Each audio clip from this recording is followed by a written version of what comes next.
Warahmatullahi wabarakatuh dan salam sejahtera.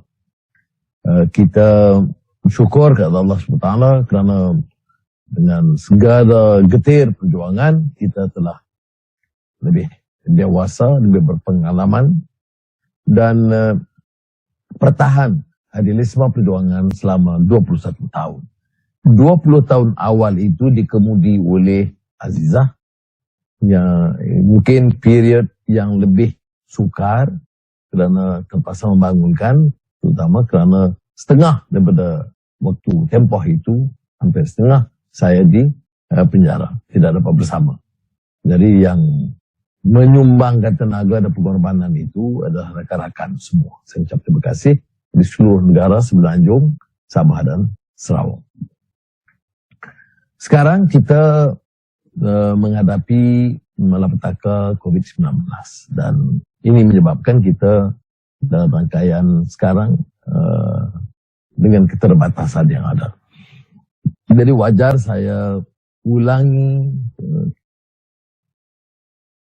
penegasan ini dibuat oleh pemimpin negara dan juga bahagian penguatkuasaan, keselamatan, kesihatan untuk kita jaga kekal di rumah dan jaga pembatasan atau jarak sosial. Pembatasan ini perlu kerana ikut pengalaman saya hari-hari di rumah, kadang-kadang orang datang berjumpa ataupun nak kirim barang, itu kadang-kadang ada kecuaiannya. Masih nak salam, masih nak kalau boleh peluk, dan tak jaga jarak atau pembatasan sosial. Ya, beralih-alih, saya harap kita dapat bekerjasama dan saya nak guna juga kesempatan ini ucap terima kasih di seluruh negara, parti, jentera parti, EMK terutamanya juga, dan di setengah-setengah cabang wanita, terjun ke bawah bersama rakyat untuk memberikan sumbangan derma bakti mereka, kerana ini asas perjuangan kita dari awal. Parti ini bukan parti golongan ningrat, aristokrat atau konglomerat. Parti ini adalah parti yang bangkit dari denyutnya di perjuangan rakyat biasa. Sebab itu kalau sudah lihat yang datang, yang bersama, kebanyakannya itu dari kalangan rakyat biasa.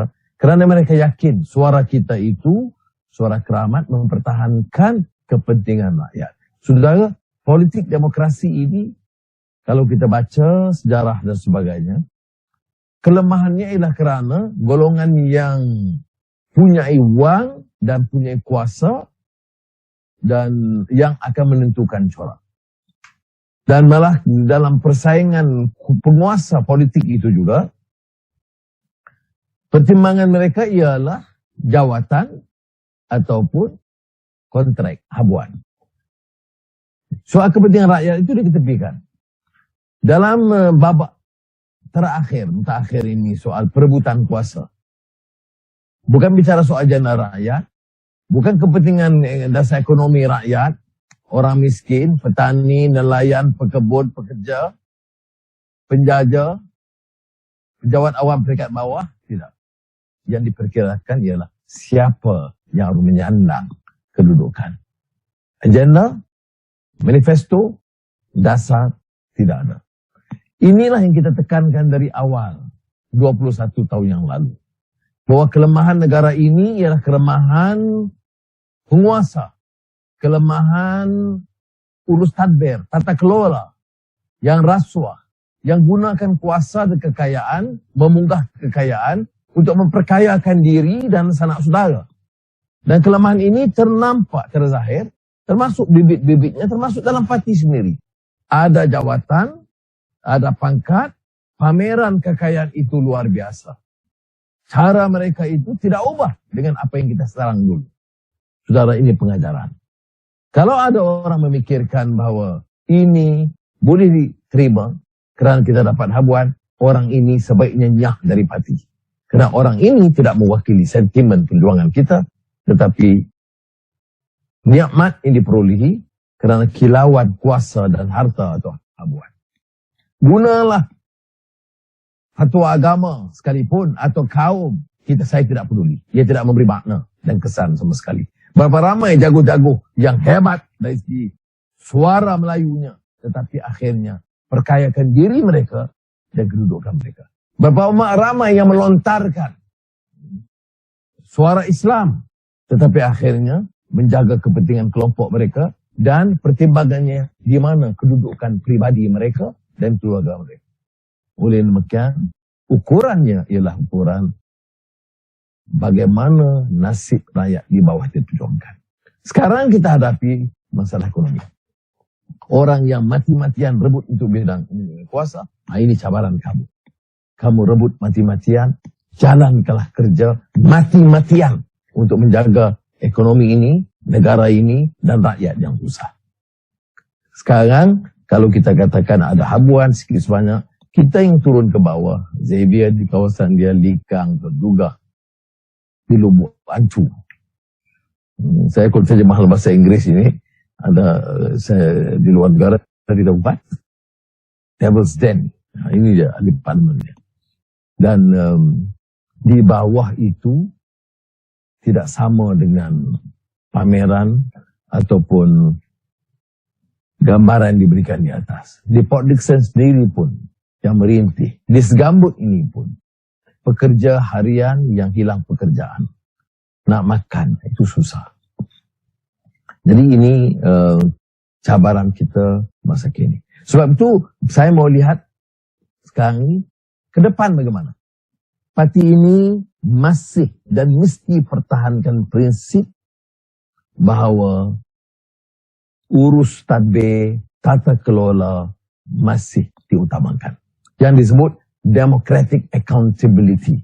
Demokrasi tak ada accountability ini, demokrasi budak kuasa, rompak kekayaan, tidak accountable. Kerana rasuah menular, kezaliman berlaku, anak pinak bilioner, dan semua dianggap biasa. Dan rakyat pun terima, masih lagi cium tangan, masih lagi tabik, kerana kita tidak punya kefahaman bahawa rakyat itu punya nilai dan hak untuk mendapat pembelaan. Oleh demikian, kita juga belajar. Bila janji, khianat dan mungkiri. Bila berpakat, guna janji kepada rakyat, boleh khianat. Dan semua ini dianggap biasa. Apa dasar akhlak? Sebab itu dalam Islam dan dalam negara kita, pertimbangan etika dan akhlak itu mesti menjadi keutamaan. Tanpa akhlak dan etika dalam pemerintahan, kita halalkan rasuah, kita halalkan kezaliman, kita halalkan salah guna kuasa. Maka ke depan ini pendidikan politik kita mesti berteraskan etika, mesti berteraskan akhlak, mesti berteraskan soal keluhuran undang-undang, penolakan rasuah dan kezaliman, ekonomi yang tidak dijana pertumbuhan untuk menjaga kerat manusia. Kita merdeka 62 tahun. Kemiskinan merempat masih wujud. Kesenjangan lebih parah. Kesenjangan sekarang di kalangan Melayu sendiri lebih parah daripada sebelum dasar ekonomi baru dilancarkan oleh Tun Razak pada tahun 1971. Kajian menunjukkan bahawa kesenjangan di mana melebar, kaya, yang maha kaya dengan yang paling miskin itu, jurangnya itu lebih melebar. Ini harus diperbaiki. Mengapa sistem ekonomi kita ini hanya tertakluk pada sistem kapitalis asing dan tidak boleh untuk diubah sesuai menjaga kepentingan rakyat di bawah? Ini urusan dan perbincangan yang harus diketengahkan cara lebih berani oleh keadilan sebagai parti yang membela nasib rakyat jelata. Nah, inilah yang saya fikir untuk ke depan. Jadi orang anak-anak muda harus bersama. Yang miskin itu yang sekarang melarat, Melayu, Cina, India, Iban, Kadazan, Murud, Dusun, ada semua. Kalau ada kezaliman, ya, ataupun rompakan atau rasuah, yang maha kaya itu Melayu pun ada, Cina pun ada, India pun ada, Iban, Kadazan pun ada. Jadi, orang memang serang kita kerana kita dikatakan bahawa parti ini parti pelbagai kaum. Mungkin di ruang lain saya akan beritahu bahawa negara ini adalah negara pelbagai kaum. majoritinya Melayu, Islam, kita harus terima kenyataan itu. Kita tidak boleh remehkan kepentingan anak Melayu ataupun agama Islam. Tetapi parti ini adalah parti rakyat Malaysia dari pelbagai kaum, dari pelbagai agama, dan kita sementara pertahankan kepentingan kaum, kita tidak boleh korbankan hak semua rakyat di negara kita. Betapa sukar sekalipun kita akan bertahan pada teras ini. Kita banyak yang mengalami derita, banyak dikhianati terus menerus, sehingga sudah menang pun dikhianati lagi. Dan agenda kita soal membantar rasuah, meletakkan satu dasar politik yang lebih beretika dan menjaga kepentingan ekonomi yang tidak dilompak oleh mana-mana kelompok. Dan keadaan sekarang dengan COVID-19 ini lebih mencabar dalam keadaan ketirisan dan kesukaran ekonomi. Bagaimana dapat kita pastikan tiap rakyat itu mendapat hak mereka dan boleh hidup sebagai seorang manusia. Kerana kalau kita tidak dapat beri pendekanan ini, maka jatuh kuasa ataupun pengumuman itu mungkin lunak, boleh menawan hati rakyat untuk seketika, tetapi berilah unjuran 1 bulan, kita akan dapat kesan yang lebih parah kerana kesukaran hidup yang dihadapi oleh rakyat. Hari ini kita sambut kelahiran keadilan selama 21 tahun. Kita terpaksa akui dan kenang jasa pejuang-pejuang kita yang lalu. Banyak telah meninggalkan kita. Jangan fikirkan 2-3 orang yang khianat. Yang bersih, seperti yang disebut oleh Dr. Xavier Tulikang juga, yang tidak peroleh apa-apa.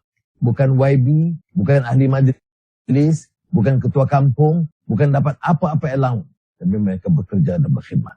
Orang ini harus dihargai.